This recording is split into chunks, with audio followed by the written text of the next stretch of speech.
The broadcast of the regular meeting of the Transportation and Public Works Committee will now begin. Good afternoon, everyone. I'm Councilmember Reich, and we'll convene today's meeting of the Transportation and Public Works Committee this day, October 21. We are with a full agenda of 10 items.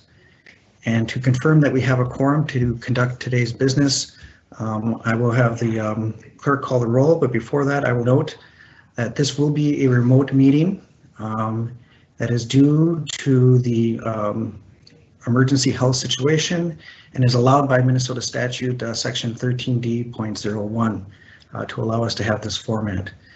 Clerk, please call the roll to confirm quorum. Councilman Gordon. Here. Fletcher. Here. Johnson. Here. Palmisano. Present. Bender. Here. Chair Reich. Present. There are 6 members present. I will now go through the consent agenda. Any committee member can pull them for further deliberation as they wish.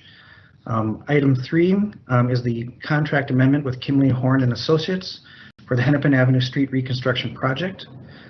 Item 4 is the contract amendment with Michaels Corporation for cleaning and lining of water mains. 5 is the contract amendment with the Midwest Diesel Services Incorporated for truck parts and services. 6 is the 2020 levy of various Public Works Department special assessments. 7 is the Plymouth Avenue North project, and that's a street reconstruction project designation, costs, and then that public hearing will be held December 9th. 8 is the bid for the fire apparatus parts and services. Is there any discussion on these items or wish to debate them? See none, I'll move all items. Clerk, confirm approval.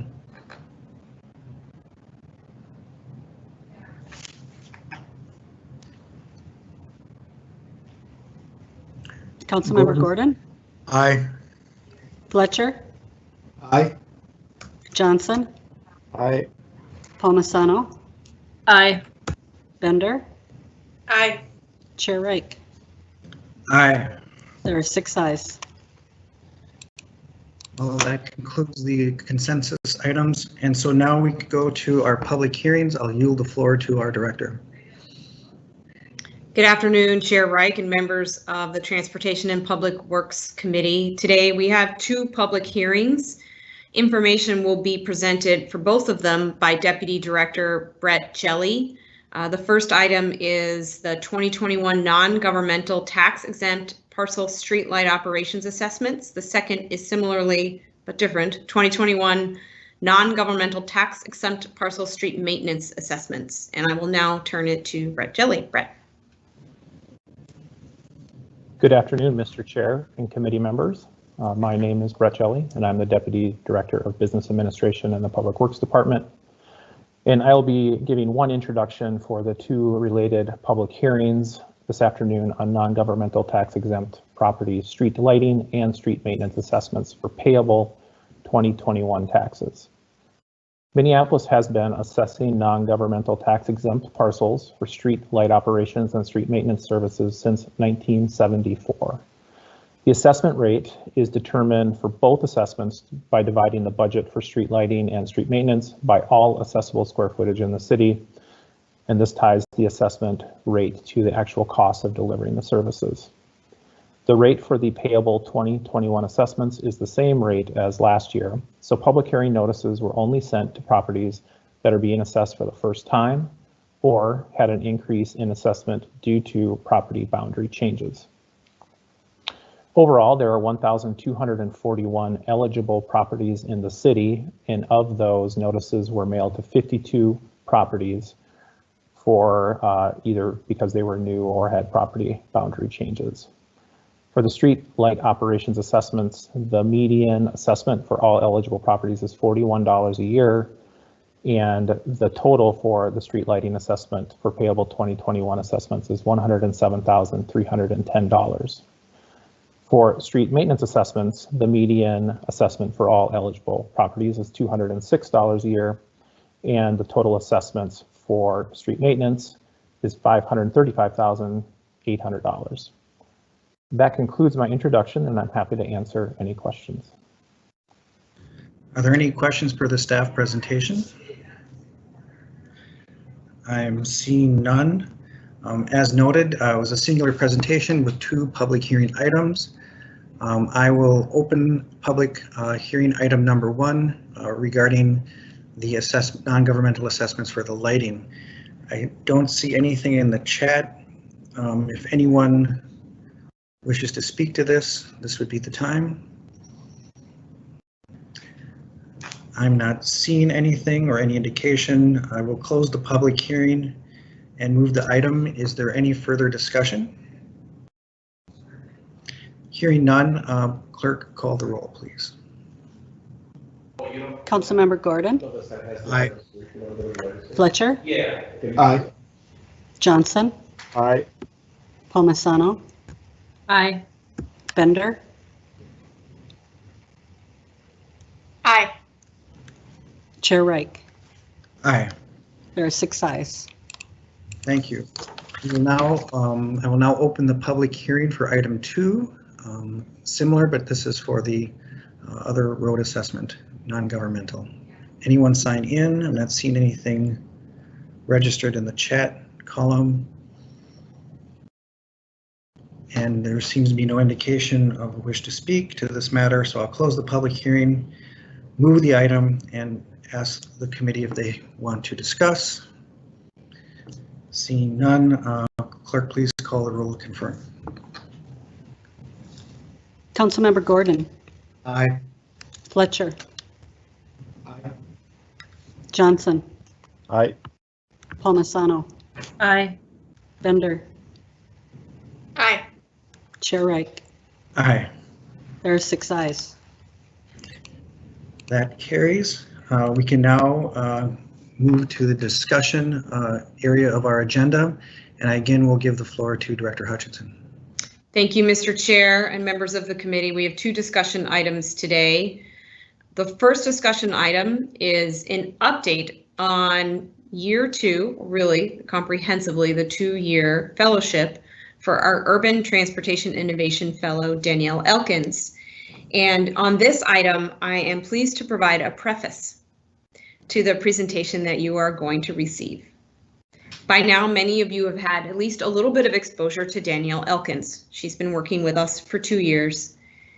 In 2018, the city was part of the inaugural Transportation for America Smart Cities Collaborative. John Werchus and Kathleen Mayel represented the city very well and reported back to me that we were behind in our efforts to become a more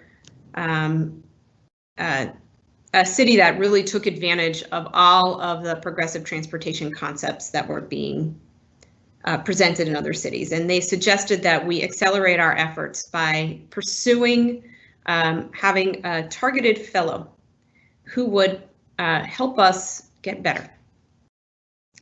We were really lucky to have funding and backing from the McKnight Foundation. The McKnight Foundation initially funded a 1-year fellowship. We approached them to extend to 2 years. They saw the success of what we were doing and they continue to invest in us. And I just want to say thank you to McKnight publicly for your support. And what they did is fund a 2-year initiative that had dramatic impacts to the way we think about and do our work in public works. And over the last 2 years, Danielle, through who she is, the way she works, and what she focused on, was able to bring a diverse set of opinions and teams together to first give us a continuous learning process and outlook in an area of transportation that is constantly changing. 2, help us get better at gathering and using data while understanding all of the privacy needs. 3, bringing equity, not just more into our discussions, but in the way that we engage and the way that we implement our projects. 4, bringing us more into the digital world and understanding how the digital realm will help us make better decisions as a city. And last but not least, surveyed nationally technologies, companies, individuals that have something to offer our city, understanding what's happening locally and nationally at the state of the practice and bringing that to us at the city. She did this all while building strong relationships throughout the organization, building lasting relationships, and mentoring so many in public works. She's been an incredible advisor to me. That's supposed to be her role as executive advisor, to me. But really, she was an advisor for the city, and she was a mentor to so many. And our state of the practice today is in a vastly different and better place than it was 2 years ago, thanks to Danielle's commitment and work. So I don't often have a chance to highlight a body of work that's been happening over 2 years in a way such as this. We've got another opportunity coming in a few weeks, and I'll welcome that too, and I'll probably say all the same glowing things. But without delaying any further, I'm really looking forward to having you hear directly from Danielle the results of her 2-year fellowship. It's incredibly exciting work, and I will now pass it to Danielle. Thank you, Director Hutchison. Good afternoon, Chair Reich and members of the committee. I hope that I can provide a thorough update on the work that's happened since I last presented to the committee. We can advance the slides. I'm going to touch on a little bit of what is guiding this work, the work that's been done to increase knowledge throughout the department, but also regionally, and then how we've been implementing and developing these partnerships. So we're going to go through some of our city pilots, the work we're doing at the regional and statewide level, as well as at the national and international level in this type of work. Next slide. So I'm part of the Fuse Core program, which is a national program to put mid-career executives into cities for a year on a topic. And the picture on the right is our first year class, and on the left is those that continued into the second year advisory program within our respective cities. And then just a reminder, this is kind of my initial charge, which was transforming transportation technology for communities in the city of Minneapolis. Next slide. So what is guiding this work? Of course, we're doing a lot of work on our transportation action plan, which will be coming to you next month. Really focusing on those key strategies and goals: resilience, safety, equity, prosperity, accessibility, and partnerships. And as we're developing the strategies within the TAP, you'll start to see that we're already implementing these strategies with our pilots, starting to test these concepts, getting our staff used to this continuous learning. And it is still also being really guided by the Minneapolis 2040 Comprehensive Plan goals. Everything kind of weaves throughout this work. We're focused on climate, we're focused on equity, and feeling like we're getting a result in our community that we want to see. Next slide. So one of the things that I mentioned the last time we spoke is that really getting an important visual together to represent this work was going to be really important. And when you're trying to show a community what the future of transportation looks like, it's important that we have it display what we want to see. So I was able to hire an artist, Sarah Nelson, who's done some amazing work. This is one of the images that she put together to demonstrate what does equity look like in transportation. Go to the next slide. But really what we were trying to get to is what does the future of transportation look like in Minneapolis? And this is a glimpse of some of the work that she's been doing for us. And in the details, you have our bus-only lanes, the things that we're already implementing, our mobility hubs, but also looking at connected and automated vehicles, expanding our transit system, expanding our curbside uses, and ending up with a city and the vision of a city that is what we want to see, and a future that is bright and equitable within the city. Next slide. Also worked on developing some internal tools, sharing information with our internal staff across the department, as well as hopefully eventually to the rest of the city, working with regional partners also to share information, And one of the things that's been really helpful, I shared that we had done a couple of regional workshops previously. We are in the middle of a 3-part session for curbside management as well, where we're doing it across the city, but mostly within the Department of Public Works, where we're really drilling down to what are going to be our next steps in our curbside policy and educating our internal staff on what's happening at the national, international level of this work so that we can be on the forefront of this work. Next slide. So I'm going to talk a little bit now about some of the pilots that we've been doing and the progress that we've made in this particular work. The first being, we'll go to the next slide, our ongoing work with shared mobility. So our scooter programs, our bike share programs, continuing to evolve those programs based on feedback, creating visuals that explain how we want people to be using these modes and where they should be parking and riding them appropriately in a way that it is reflective of our city. We are continuing to include equity requirements within these contracts so that they are distributed appropriately around the city, and using data analytics to make better decisions for these pilot programs. Next slide. Another great pilot program that is currently being managed by our planner, Yasna Hadiksanik, who's doing an amazing job of pulling all these pieces together, is our Mobility Hubs pilot. We started that last summer in 2019. We're in our 2nd year now. We're continuing to add amenities, evolve this program, particularly with COVID and the civil unrest this summer, being more reactive to community needs and being adaptive. And we got, I'm I think proud to say, very creative in terms of pulling resources, working with other agencies and jurisdictions to get approvals, to include safety improvements, to have more programming and community engagement programs for this. Next slide. And thankfully, with your support, we were able to apply for additional funds from NACDO, and we were awarded a Streets for Pandemic Response and Recovery grant that helped us to do more deployment. So we increased our site locations from last year to this year for our Mobility Hub pilot.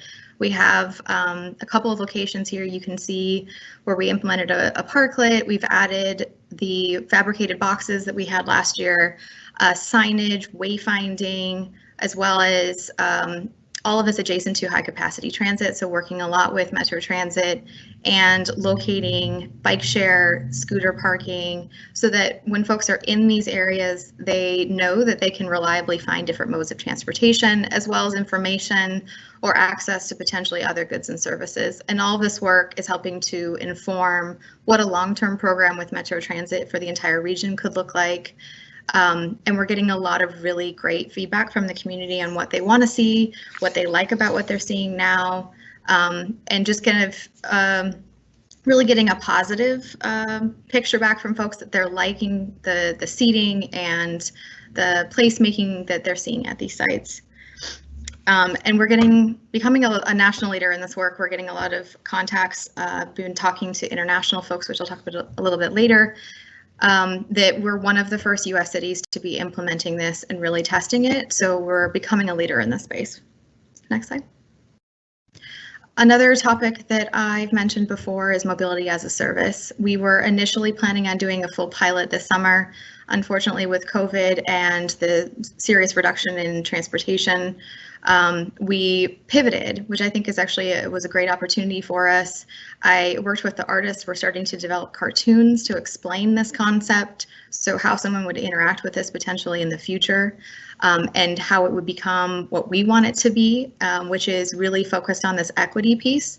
So the pivot that we did is trying to work with national organizations such as the New Urban Mobility Alliance to focus on the back end piece of those that are already recipients of human services. How do we get them automatically opted into low income pricing programs with our shared mobility providers? So Nice Ride currently has their Nice Ride for All programming, where they work with Prepare and Prosper to help people get banking access and get them signed up for reduced fare rides. Metro Transit also has their transit assistance program, but we're trying to work at how do we make this automated between the federal level to the county that that distributes human services to the city where we are managing the contracts with shared mobility providers. And thankfully, we've had some good support from our Bloomberg American Cities Climate Challenge program, where we've done some behavioral change work and understanding what is it that can make these processes as simple as possible and getting people through and access to what they are already eligible for. Next slide. I also want to acknowledge the work of our IT data analytics team, the significant work that they've done in terms of data privacy, being very clear in terms of how we are using our data to inform our decision making. They've been an amazing partner for us and has gotten us national and international attention on this. And we're now at the point where we're helping other cities develop a policy for how they also implement data privacy and analyze their shared mobility data. And we will continue to be analyzing not only our shared mobility data, but as well as the mobility hubs, the activity of shared mobility and transit around the hubs to see if we're increasing connection between modes and achieving what we're trying to at these locations. Next slide. Another really important topic that I've mentioned before, curbside management. With COVID, we saw that the demand for our curb, specifically at restaurant locations, accelerated greatly over the first couple of months of the pandemic, as well as the increase in parcel package delivery to residential and commercial areas. Our demand for our curb is continuously evolving. It is dynamic. So we need to understand who is accessing our curb and when, and how to address equity and our goals within access to the curb. So part of that effort was our initial digitization of our physical infrastructure. So we now have what is called a digital twin of our curb in GIS to understand our critical parking areas, where the demands are, where changes need to be made. And we are also in the middle of doing workshops within the department to understand what policies we need to put in place or changes to our infrastructure or to our digital infrastructure, to our asset management systems to better manage this, and also be ready to adapt as this continues to change and pressure on the curb continues, with the potential for autonomous vehicles, more kinds of package delivery, and the demands of the consumers within the city. And I'm also working with the artists to render some of this as well to explain these new kind of demands on the curb. Next slide. So I've touched on this a little bit already, but just on our regional and statewide partnerships, this has been really, really crucial to this work. Go to the next slide. We've done these workshops, but we're also continually doing these pilots in connection with these other agencies. So this is just one example. The drawing on the left is a doodle that I did a year ago in my notebook to envision what a micro transit pilot could look like in North Minneapolis in connection with our 2019 pilot locations. The graphic in the middle is our 2020 mobility hub locations. And I'm happy to say that you'll be hearing from Metro Transit soon that next spring they will be doing a microtransit pilot within North Minneapolis in connection with our mobility hub locations, which continues to increase access and connection between modes for those within the community. These partnerships also with the Twin Cities Shared Mobility Collaborative give us access to more research opportunities, to collaboration with other cities, and really make it crucial when we're also getting approvals and coordinating in some of these pilot projects that overlap in different jurisdictional areas on the street. So just, I guess, a thank you to all of our regional partners for always communicating and being open to new ideas. You know, we had a really great conversation with Hennepin County Libraries about the potential future collaborations, and it's very hopeful for what could come in the future. Next slide. And the same level, our statewide work, MnDOT has been a great partner. They're really leading the work on connected and automated vehicles through their CAVX office. And as part of Robin's position on the Governor's Autonomous Vehicle Advisory Council, we are continuing to make sure that cities have a voice in this conversation, that safety of our pedestrians and bicyclists is at the forefront, and that our values are reflected within this work. Additionally, we are part of a national group of urban air. It's an urban air policy collaborative that the Community Air Mobility Initiative is helping to lead, to have conversations with cities around the country about the future of urban air mobility. So we're talking about drones, but parcel delivery as well as potentially future passenger delivery. So understanding what the city needs to be doing to preparing for these new future modes. Been working also with MnDOT's Office of Aeronautics, and we're working towards a Minnesota cities kind of collaborative to have these conversations. Again, to make sure that when these come, we are prepared and we have policies in place to protect our values and the outcomes that we want to see within our community based on the feedback we've gotten from community members. And next slide. I mentioned briefly that we are being contacted by international and national partners at this point because of this work. We are really at the forefront of a lot of this. Next slide. I was very lucky to be invited to speak in Mexico City in February with WRI Mexico as well as NUMO. We presented on our data analytics and data management work here, as well as our shared mobility work. We're also working on working with cities in Germany and the Netherlands on sharing information around mobility hubs, what the future of mobility hubs could be, and getting really interesting perspective on the difference between the different countries, the issues that we're up against, and really learning a lot from each other and developing some great relationships. And I still keep in touch with all these individuals. Next slide. And then our national work, these national partnerships have been really crucial to us continuing to learn, but also sharing our best practices and what we're learning. As part of the next step of the Transportation for America Smart Cities Collaborative, we were chosen as one of 3 pilot cities for 2020, focused on curbside management. And with COVID and everything that happened, the group has pivoted continually, but the outcome for that group is that they're actually creating a principles document for curbside management that we hope will inform not only state and local policy, but also federal policy of what potentially needs to change to streamline this, to have a common terminology and common goals and outcomes for cities that are dealing with increased demand on the curb. We're also involved with the Open Mobility Foundation, which is the nonprofit organization that owns the mobility data specification, which is essentially the data language that we receive scooter information through. So we sit on, Robin is on the board, I am on the privacy committee, and we just recently completed the creation of a national data privacy guide to help other cities go through a similar process that we did in terms of understanding how to ingest, store, and protect the privacy of shared mobility data. And they're also creating a future group on curbside management data specifications as well. And we continue to work with Shared Streets that does work on TNC data. NUMO, we are working with on mobility as a service and mobility hubs at the national level to best practice share with other cities, as well as troubleshoot some of these federal human services challenges that I mentioned. And I continue to be involved in the Transportation Research Board that is doing research on the most crucial issues for cities, sitting on Transportation Issues in Major Cities Committee.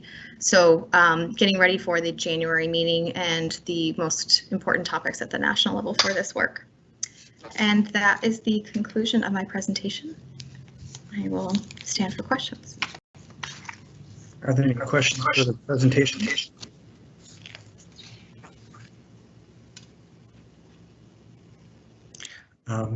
Council President Bender.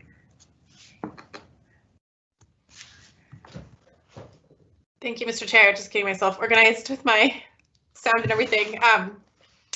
Thank you so much for this presentation. It's so great to see it all captured here in summary form, although I know each of these initiatives had its own, there's so much more you could say about each of them. I wondered if you could reflect a bit on how this work has been responsive to our city's priorities around race equity, and in particular, how, just everything that's happening with the pandemic and our city's experience with racial injustice and police violence and social unrest is being felt in each of these different areas of work, including in our innovations around transportation. And I think I'll just, I guess, observe that this is a place where we have been innovating. You know, I think we were the first city in the country, or among the first, to start to use a race equity lens to program our capital budget and to really realign, you know, how we're using infrastructure dollars and infrastructure projects to support and focus in race equity.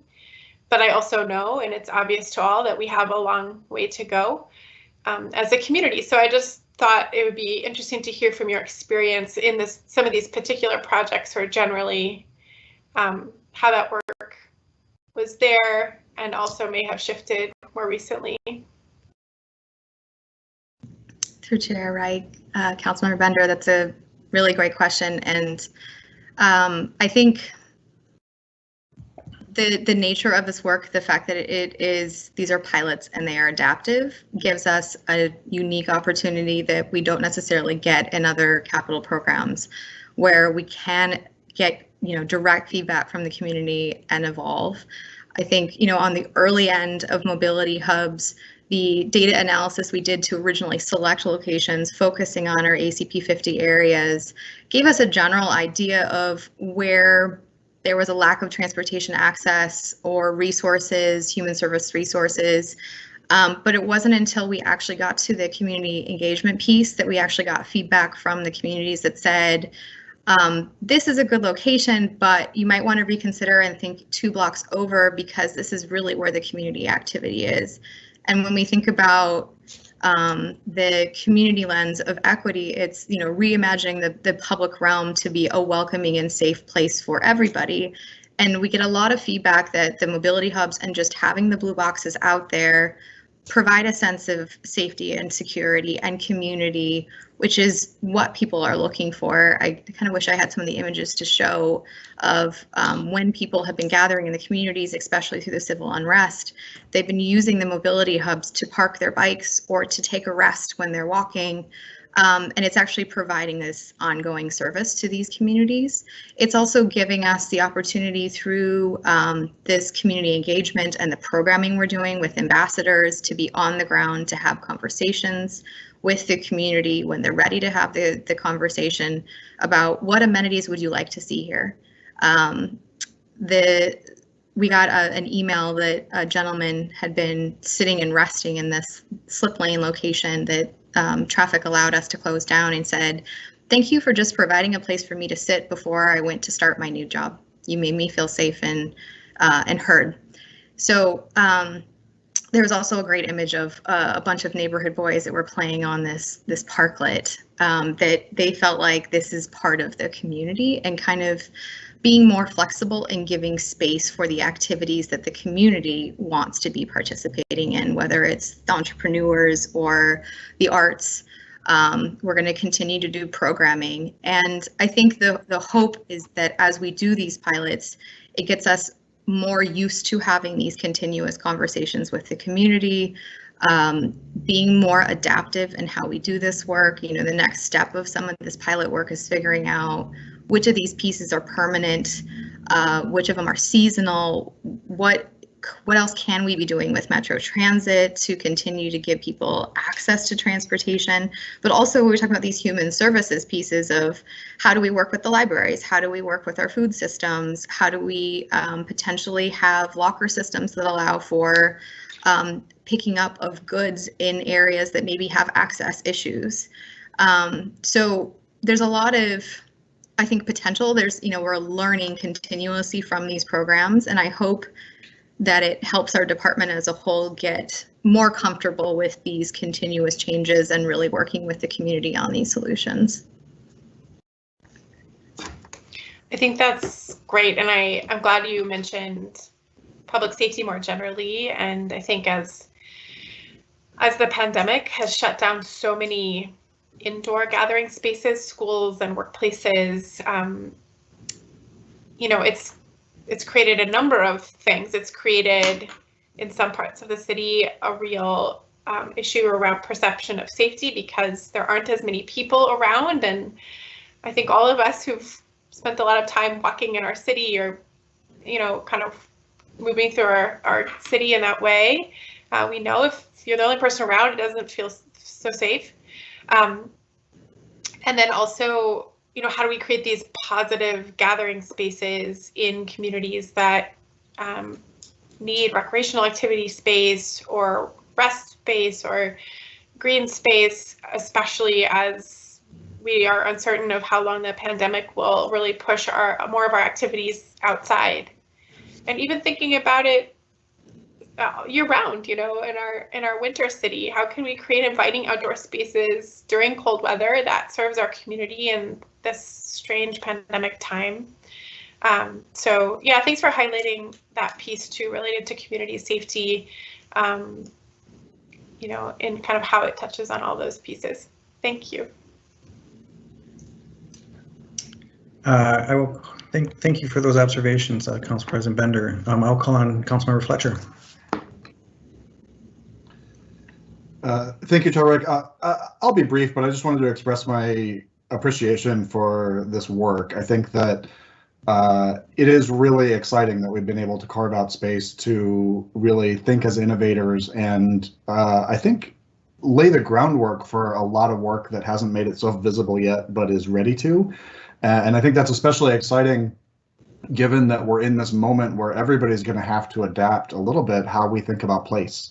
And everybody's at least had their sense of how we relate to cities and how we relate to places within cities shaken up a little bit with the pandemic and with all of our changing sort of travel patterns. And as we try to really return to a new normal, I think it's really exciting to have some of these tools available to start to really facilitate what it looks like when we're all able to come back and be part of downtown. And I think we've set the stage for a much better transportation environment. And so I really want to just appreciate this work.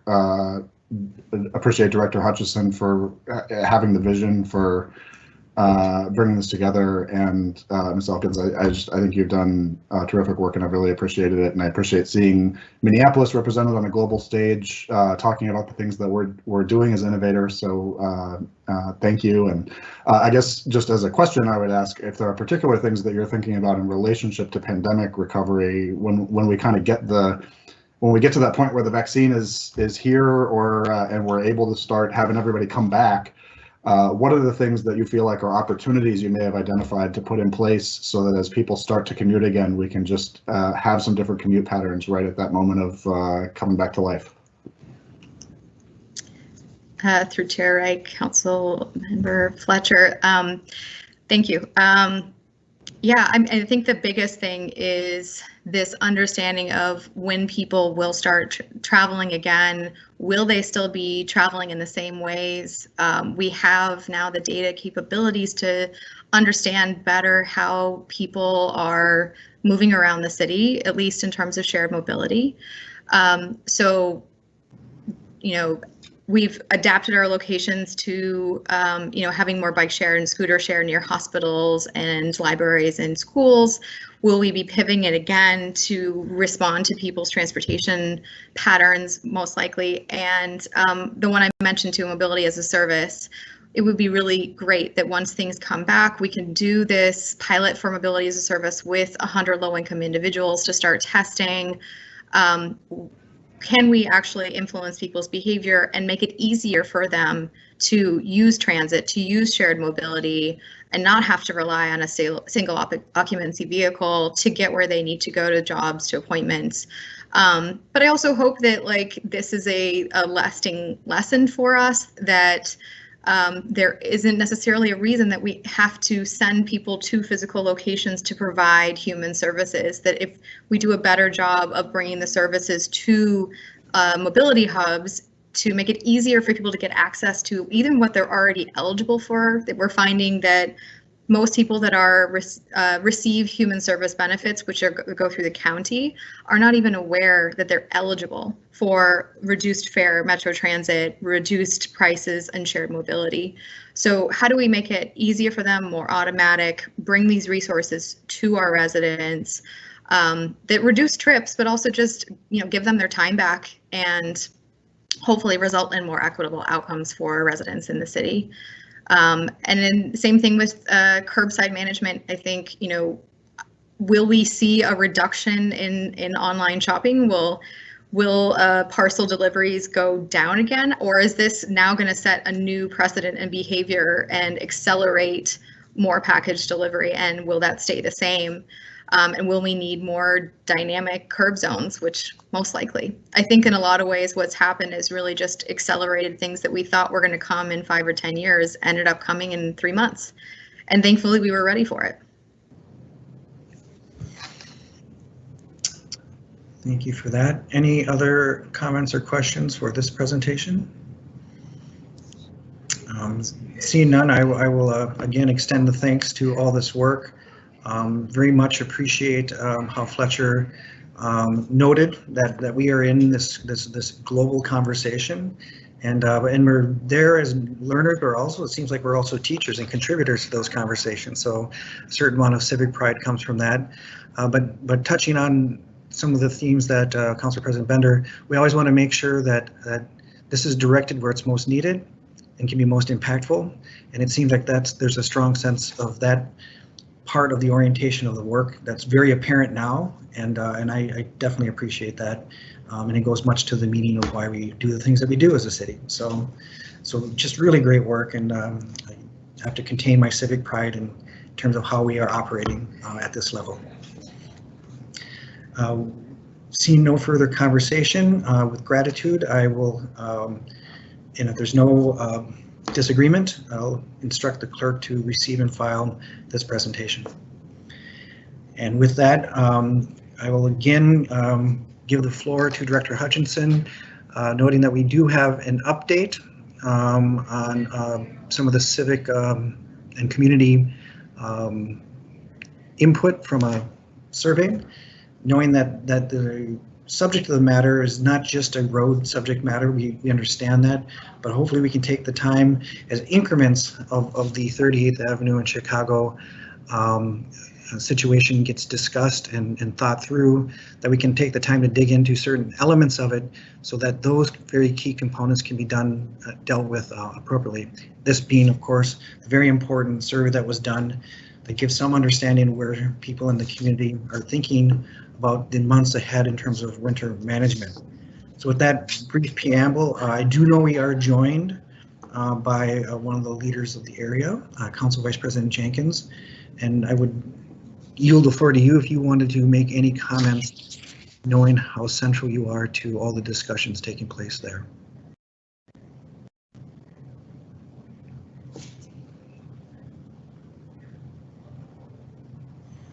And if comment is for later, I then would give the floor to Director Hutchinson. Thank you, Chair Reich. Appreciate the opportunity to speak. I am just really grateful for the partnership of Director Hutchinson and other people in the city, yourself included, and all of my colleagues as we really grapple with this challenging situation that is occurring in the right of way at 38th and Chicago.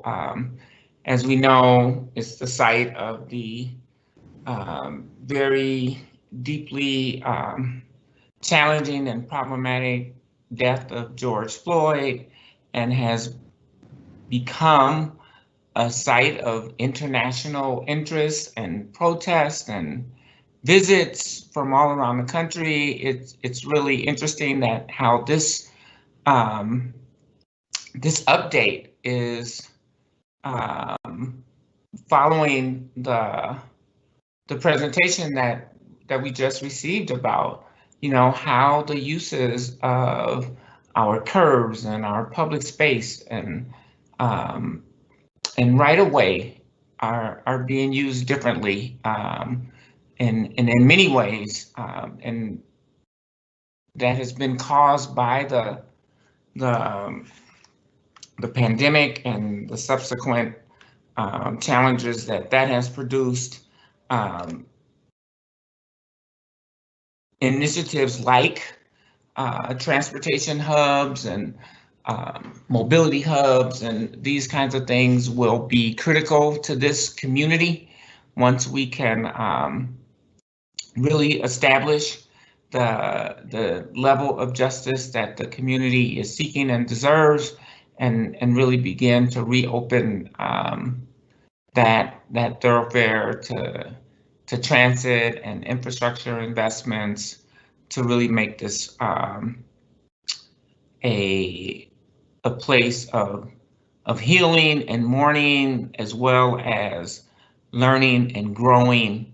And so I'm interested to hear the reports, and again, just grateful for the partnership that Director Hutchinson has been engaging in over and beyond the role of any Public Works Director. And I just want to acknowledge and appreciate that.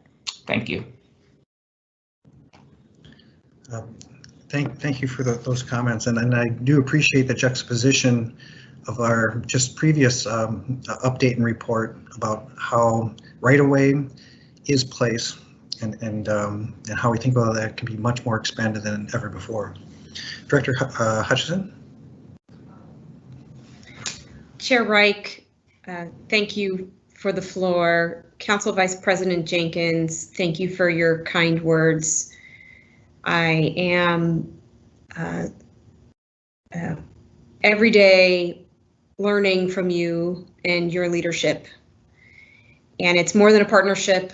I am just very lucky and proud to get to work so closely with you, and really respect the leadership that you bring to the city and to this area of 38th and Chicago. So thank you for your kind words, and those are mine to you.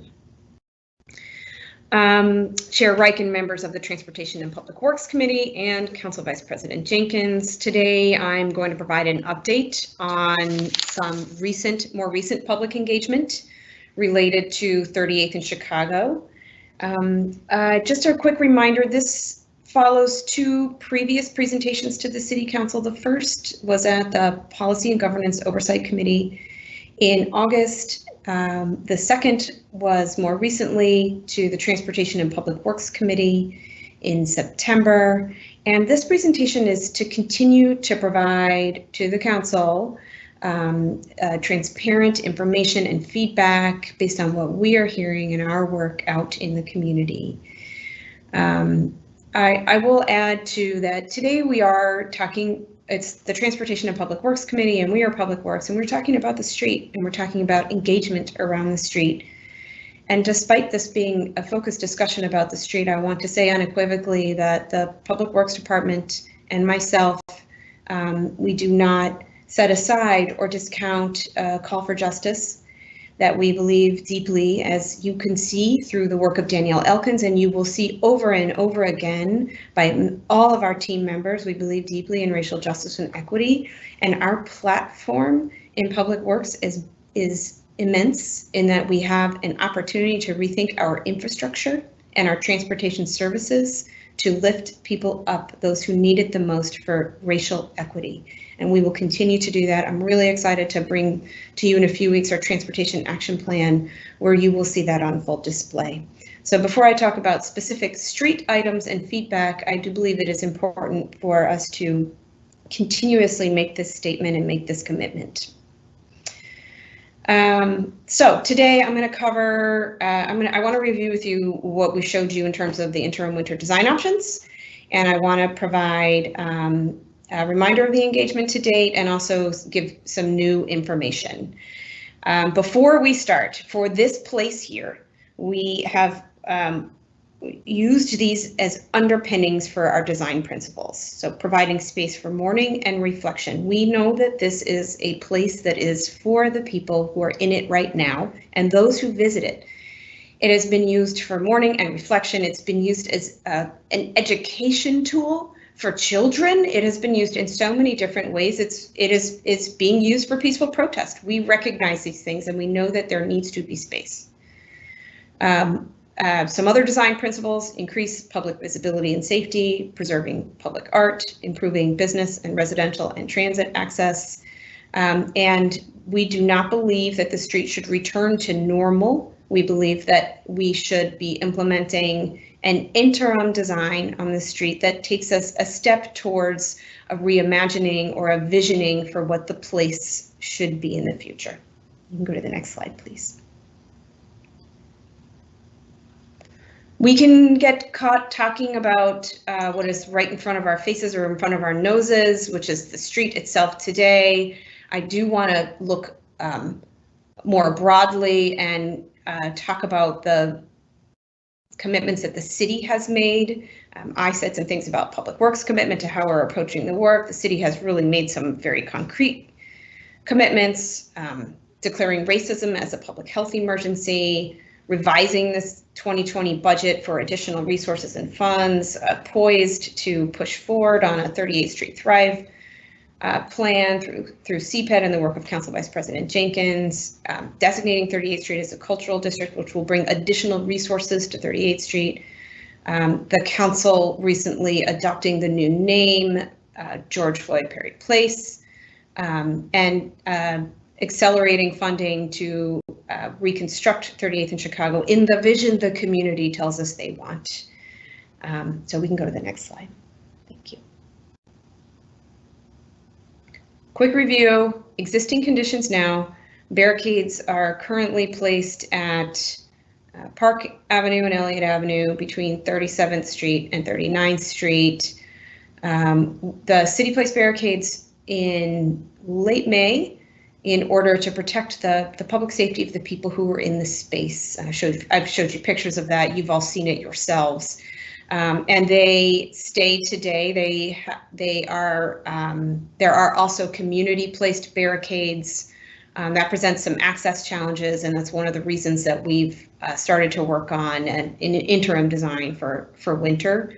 Absent this interim design, I think we'll struggle to have access through the site and be able to provide, needed city services that I believe that our residents and businesses rely on. Go to the next slide. The first design option we presented was to maintain the roundabout that was very creatively and beautifully constructed by the community. It has an artist sculpture in the center of it. We can maintain this space, I think. We might have to trim it a tiny bit, but option one maintains that and also preserves space on the northbound lane of Chicago to keep in place many of the things that are there today for people to visit and just to be in that space. The second option that we presented a couple of weeks ago creates more of a consolidated block of space by moving the center sculpture northward to be adjacent to the memorial area, and that provides better access for bus service. That's its main advantage. And you can go to the next slide. So quick review: since June, staff from several departments started community engagement and have attended numerous, doesn't do it justice, but many community-led meetings. Staff attended neighborhood block meetings throughout the summer. Council Vice President Jenkins and Councilmember Cano have conducted several virtual meetings that staff have supported. You can go to the next slide. We posted information to the city's webpage in early September to better disseminate information and to receive continued feedback. Today, I'm going to talk more about this questionnaire that was disseminated online so that we could get additional feedback. And then along with that questionnaire in the same time frame, we conducted more targeted business outreach, and we also held a virtual open house. We can go to the next slide.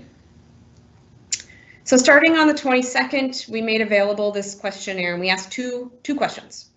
What feedback do you have about the interim Winter Street design options for the area of 38th in Chicago? We do have choices, and we want to hear from people.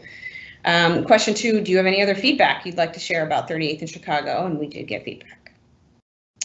Go to the next slide.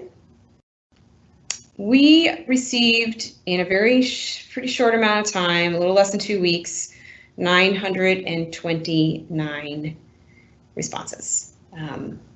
That's a lot in the world of public engagement for a short amount of time. I think people really welcomed having an opportunity to give us their feedback. I'll run through some numbers. I'm going to say this a few times. This is not a scientific survey, and it is intended to be a supplement to the engagement that's been happening, not a replacement to, but one more tool, one more way to understand where people are. So 65% of responses supported reopening the street to vehicle traffic in some way. You know, those are really community terms, reopening the streets to vehicle traffic. We don't so much talk in those terms in public works. We feel there needs to be better access and more connectivity, and we do feel that there needs to be space held for people in the street, so not a complete reopening.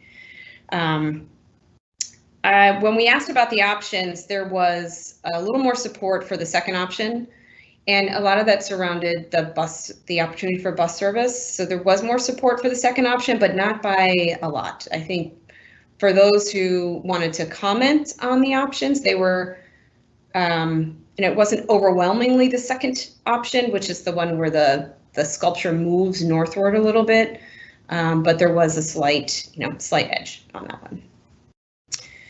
We heard that about 24% of the people who responded indicated a desire for justice first, and they noted the community authored "What does justice look like?" resolution.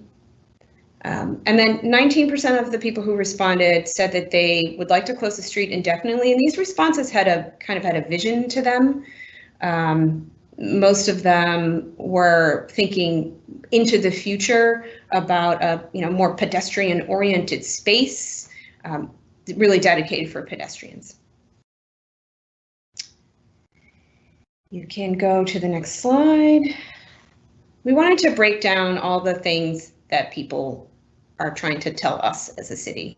So we just gathered up the frequency of responses around these common themes, and I'll let you just take a look here.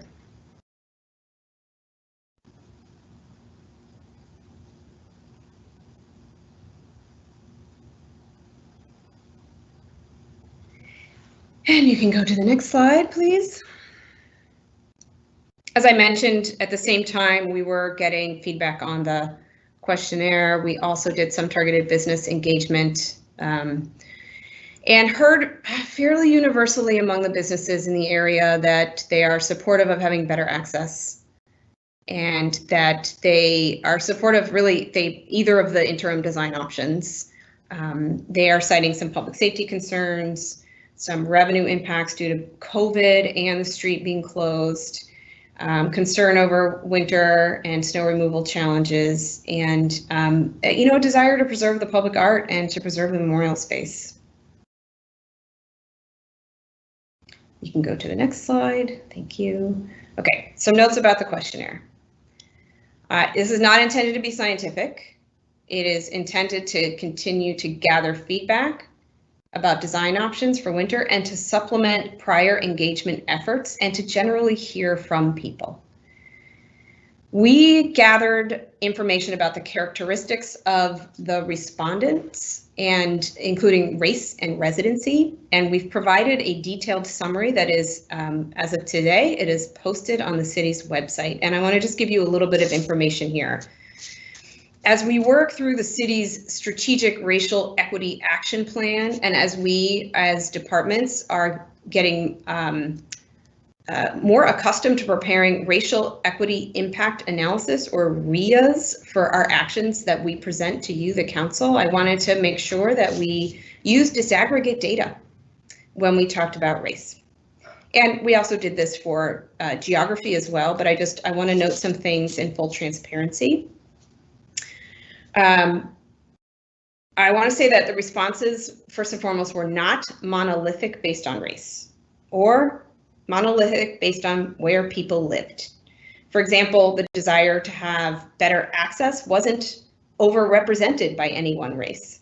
And the same with the desire for justice, that 24% of people who said that they supported the justice resolution was not overwhelmingly, respondents were not overwhelmingly of one race. Same goes for those who said they would like to see the street reopened. I want to note too that based on census data that the white responses were overrepresented by about 25%.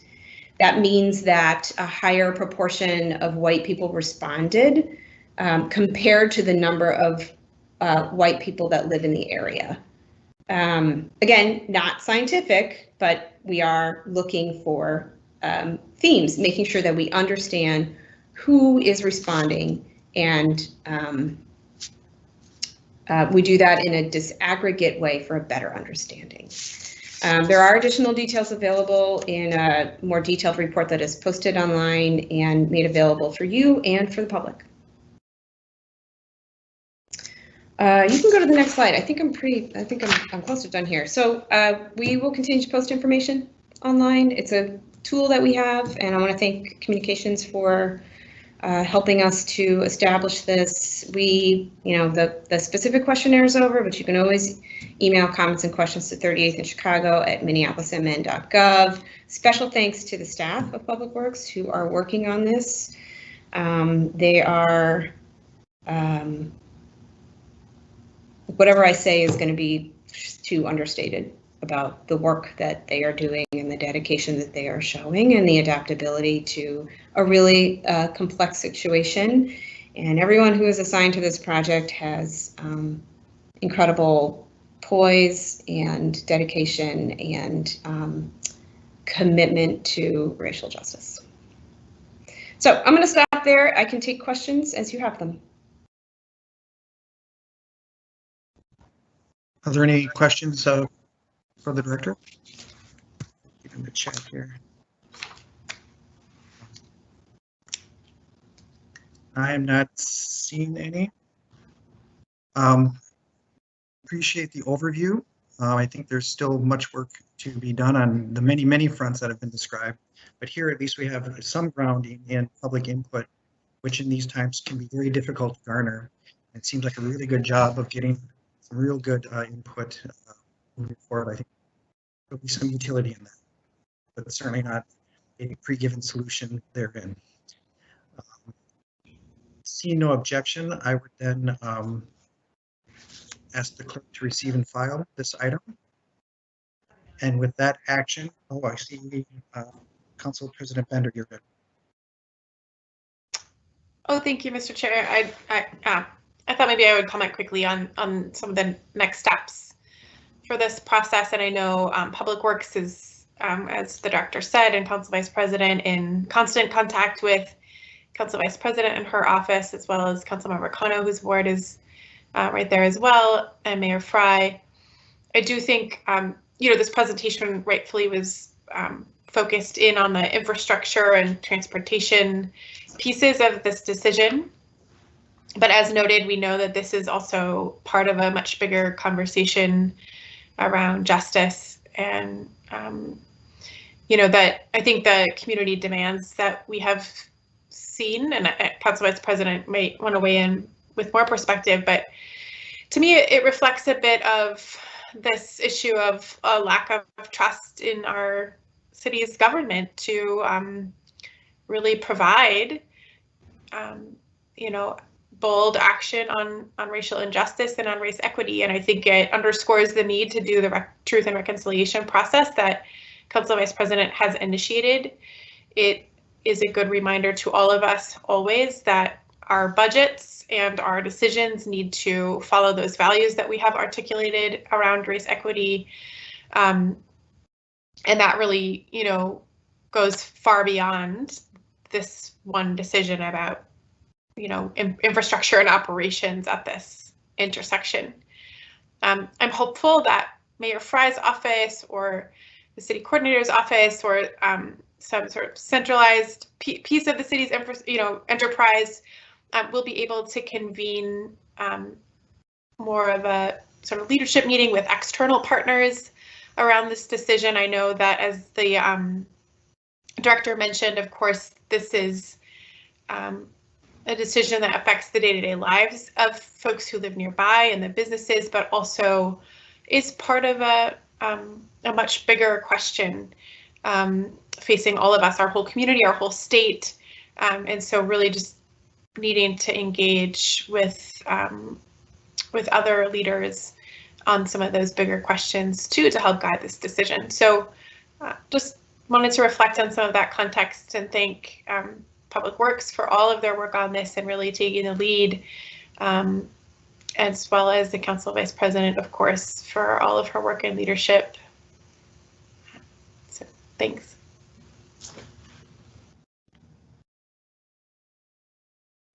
Thank you for that. I would say that definitely expands the scope of which this is a small piece. That is, if there's no other comments, Vice President Jenkins. Thank you, Chair Reich. And yeah, I just kind of wanted to follow up on some of the next steps, and again, just thank Public Works and Director Hutchinson and her team and NCR who have been out for in this area again for numerous engagement beyond just the survey, and really, sitting and talking with residents and neighbors about these issues. In terms of next steps, Council President, I think you put your finger directly on the challenge, and that is this one of trust. And so, to that end, I hope to have an additional response to the justice resolution. I just feel like, if we can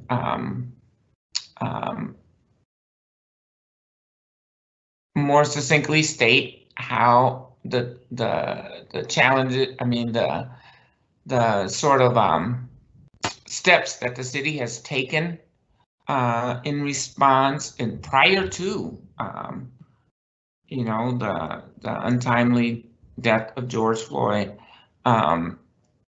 as well as expressing our commitment to this race equity work. The initial response was prior to this Truth and Reconciliation commitment. And so really want to just take another opportunity to respond to that and continue to have dialogue and build trust. We are absolutely in conversation, I think, with a broader stakeholder group, as you noted, Council President. This is a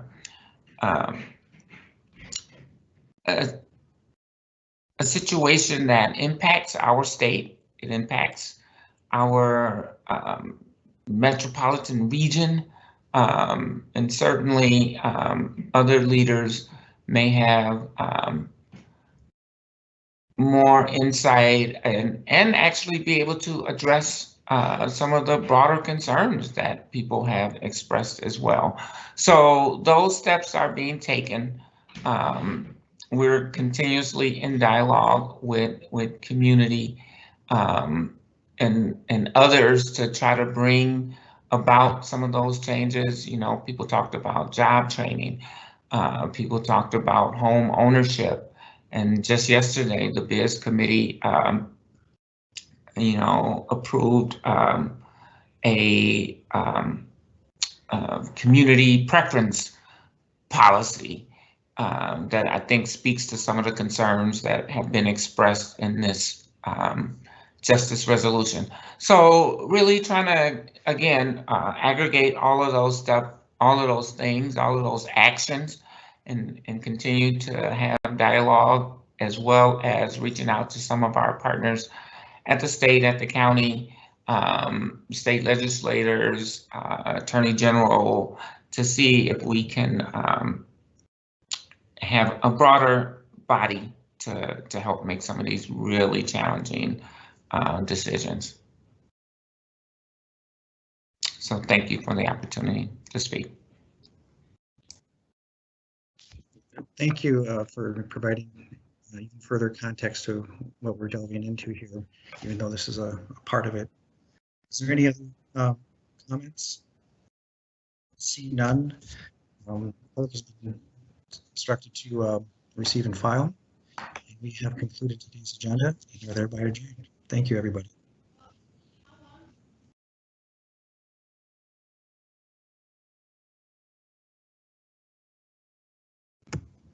Thank you.